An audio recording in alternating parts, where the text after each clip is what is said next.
अब ये बताइए इसी डायग्राम में ए और बी के बीच का, यानी कि बैटरी लगी हुई कुछ इस तरीके से प्लस माइनस, ठीक।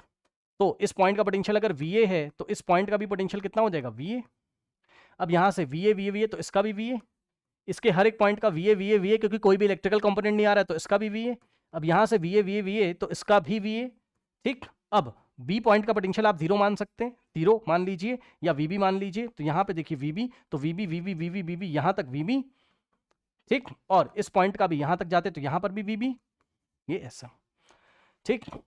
अब ध्यान से चेक करिएगा, दो ही पॉइंट मिल रहे हैं आपको VA और VB बस। अब कुछ बच्चे बोलेंगे यहाँ का पोटेंशियल मान लो, कुछ X और यहाँ का Y, कोई फायदा नहीं है। क्यों? क्योंकि ध्यान से चेक करेंगे तो आप देखोगे तो ये तीनों आपके सीरीज में, बोलिए हाँ,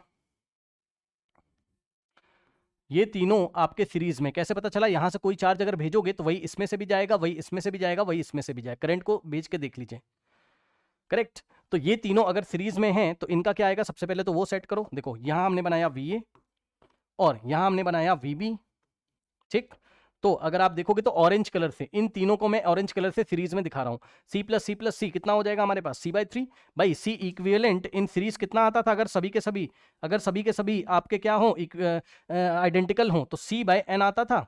हाँ, तो हर एक की वैल्यू कितनी है? C और N की वैल्यू कितनी है? 1 2 3, ये देखिए, ठीक। तो अगर आप देखोगे तो ऑरेंज कलर से यहां तक इन तीनों का आ गया कितना? C/3, ठीक। उसके बाद अगर आप देखोगे तो देखो ये वाला जो कैपेसिटर एक ही बच्चा बस हमारे पास, तो ये VB और VA के बीच में, ये जो C बच्चा ये इस तरीके से लगा देते, तो इसका भी आंसर क्या आता? अब देखो ये दोनों पैरेलल में, ये दोनों पैरेलल में, तो C पैरेलल हो जाता कितना? डायरेक्ट ऐड करते तो C plus C/3, so 3 × C 3C plus C/3, 3C plus C 4, 4C/3 is the final answer. 4C/3 is the final answer, ठीक।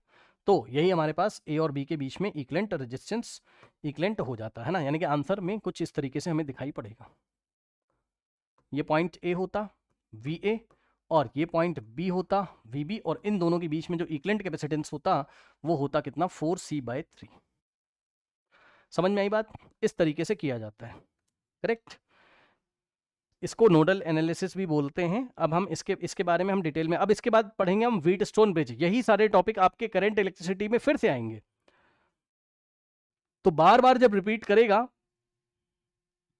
बस वहां करंट निकालना पड़ेगा, यहाँ चार्ज निकालना पड़ता है, वहां इक्विवेलेंट रेजिस्टेंस निकालना पड़ेगा, यहाँ कैपेसिटेंस निकालना पड़ेगा।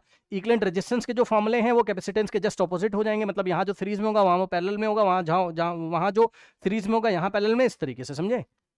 ओके, तो यहां करोगे तो वहां हो जाएगा, यहां नहीं करोगे तो वहां फिर से हो जाएगा। बार बार वही होगा आपका, बार बार सब कुछ वैसे ही चलेगा। जाइए अब आप जा सकते हो,